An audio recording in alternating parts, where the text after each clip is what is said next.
Hi, I'm Diane Bondi from Yoga Steya, and I'm here talking with one of my teachers, my mentor, Betsy Downing, and a great force in the yoga community. And we're looking at her in Florida, Sarasota to be exact. And I'm completely jealous, Betsy, because the background is lush and delicious, and we're just recovering from a snowstorm here in Ontario. So welcome, Betsy. Thank you for talking to me today. Thank you. Thank you for having me. I'm excited. I've been talking a lot with lots of different yogis in the community about yoga and diversity. And when I think of diversity, I think of inclusion in everyone. So I wanted to talk to you a little bit about what you bring to the table as a yogi who's over the age of 40, dare I say over the age of 50? Yes. Yes, teaching yoga in a community where I guess some of your students are a little bit older, and how that shapes the landscape. And we now know that baby boomers and older North Americans are becoming a bigger demographic in the yoga community, making sure that everyone understands yoga is not for the young and flexible, that it really is for all of us. So I want to know how you got started in yoga. I got started in 1972 out of curiosity. A friend was coming home with a blanket under his arm, and I asked him where he'd been, and he told me about yoga, and he described it a little bit and said, you'd probably like it. So the next week I went, and I've been going ever since. Oh, fantastic. And what has the practice of yoga brought to you personally or even spiritually? Like what draws you, what keeps you, what speaks to you? Many things. The older I get, the more that speaks to me is about the philosophy, about meditation, about being centered, about offering the best from myself, and those kinds of things. The posture and the asana is a part of it. I certainly want to feel good and be as healthy as I can as I get older, but it's not a driving force like it was before. I'm loving the philosophy, and I'm loving my meditation practice and my pranayama practice, and that it gets more important to me every year. That's incredible. That's great. So as a yogi or yogini who has traveled the world and had a lot of opportunities to teach different populations and a lot of opportunities to study with really great teachers, what was your greatest lesson from one of your greatest teachers? What did you learn? Gosh, I've studied with so many people. It's just totally remarkable. And when I look back at all the teachers I've had since 1972, at different times I was picking up on a different message as I progressed and as I studied with a greater variety of teachers over the years. One of the recent ones, studying with Craig Hamilton for a year on meditation, through an online course, it was to acknowledge the evolutionary impulse that's moving through everyone right now, and especially those yogis who are tapping into that. And I think it's a really profound teaching for the time. When I started yoga, it was primarily a yoga of transcendence. It was really about learning how to become peaceful, learning how to center yourself, having a transcendent experience, and there's really no discussion on what to do after that. A lot of yogis now are waking up to this idea that there's a lot we can do. There's a lot we have to offer. There's a way to be involved in the world and bring our spirituality, bring our centeredness and our perspective and our worldview that's not the same worldview that everyone else has out into the world and to help make the world a better place. That's amazing. That's amazing. I love that idea of making the world a better place. I really think if we feel better, if we're centered, if we're connected to that bigger energy, we're more helpful in the world. We change the philosophy, we change how people think, and it becomes a lot more inclusive. So in Sarasota, what are the types of students that you see in your classes? What brings people to yoga in Florida? To get out of the heat. I see a whole variety of students. I just, in this past January, started focusing on older students, but before that I had students of all ages. I'm particularly interested in older students, and I teach a couple times a year a workshop or actually even a 7-day retreat for, we call it spirited women over 45, even though most of us are over 60. And I really like that age group because I think that age group has digested a lot of their experiences into wisdom, and they have so much to offer. I keep reminding my students that yoga is not about touching your toes. It's about connecting with your heart. It's about offering the best of yourself. And really, I would define yoga and spirituality as awareness, not being able to do something with your body. So I have a lot of students now, because my class is 47 and older. I have a lot of students in the older age groups. And I keep emphasizing it's not about the physical. It's about doing your best, but it's not a pose. It's really living from an awareness that we're part of something bigger, living from an awareness that there's an essential beingness that is behind everything we do, and we want to tap into that and live both as spiritual and as physical beings in the world at the same time. Do you find in that particular age demographic that message is more well received than perhaps a younger demographic, which might be a little more caught up in nailing an arm balance or looking a certain way?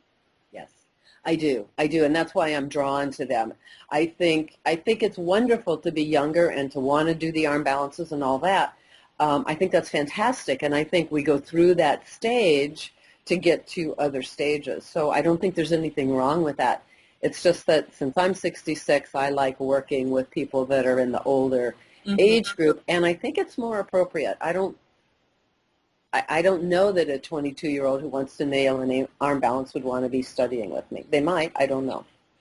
Oh, well, you have a lot to offer. I mean, I'm in my 40s, and by far you have influenced my practice the most. I come away from your workshops and our conversations completely inspired, and you are an example of what living skillfully is at any age, right? Like when you came to our studio in Windsor last year and the year before, the energy that you left behind and the inspiration that you left behind for my over 50 students was amazing. It was just so well received.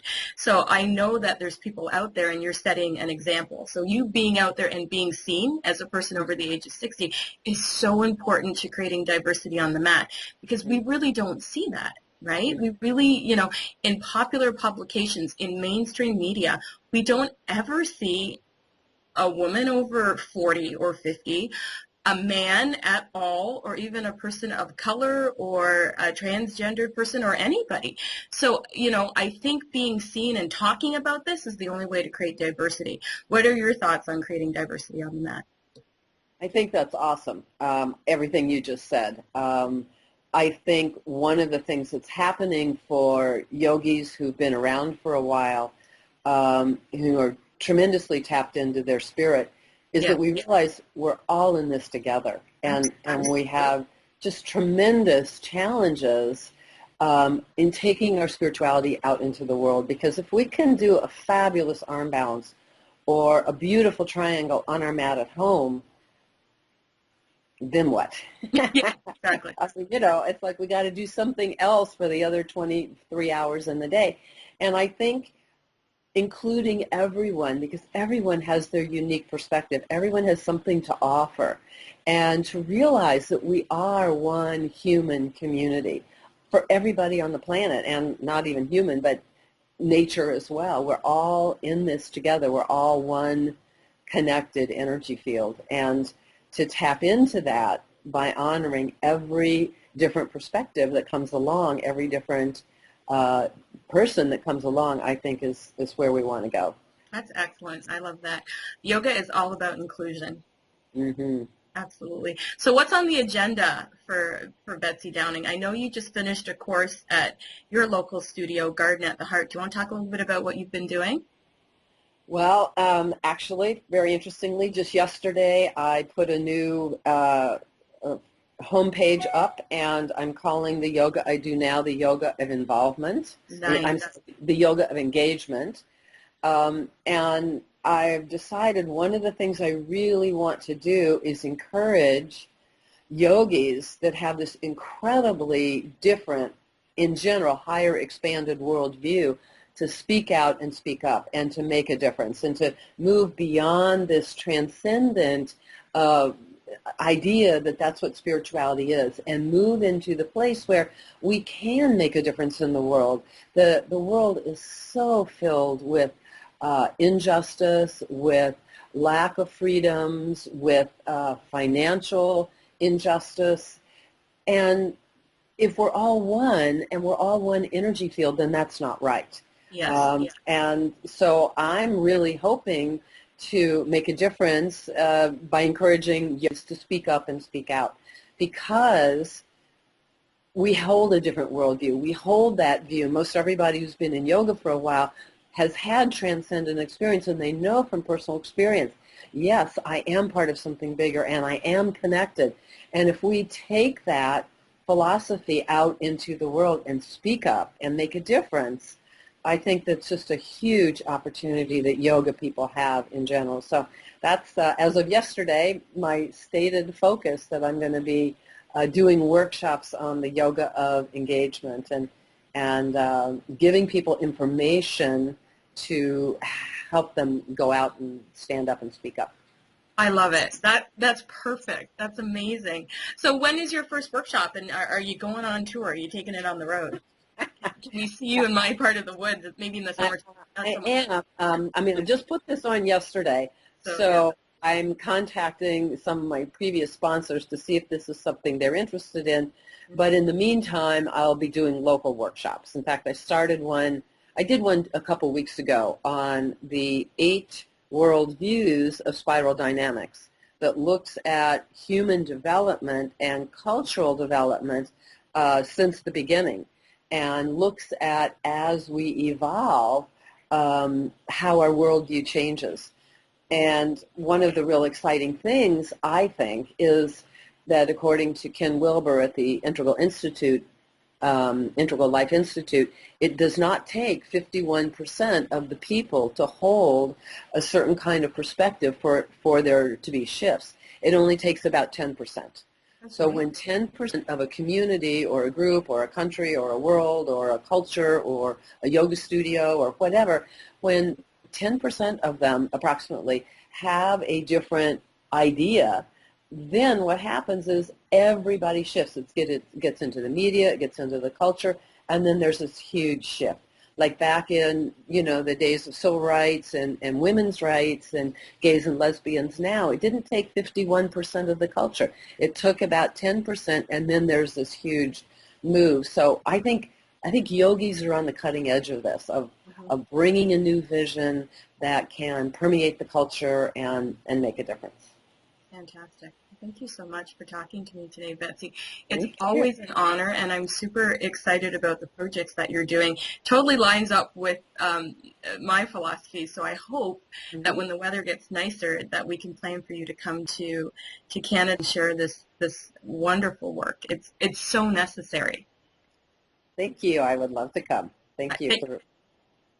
Thank you for standing up and taking the charge, right? I think the hardest thing or the most scary thing is to have the courage to speak up for what you believe in. Mm-hmm.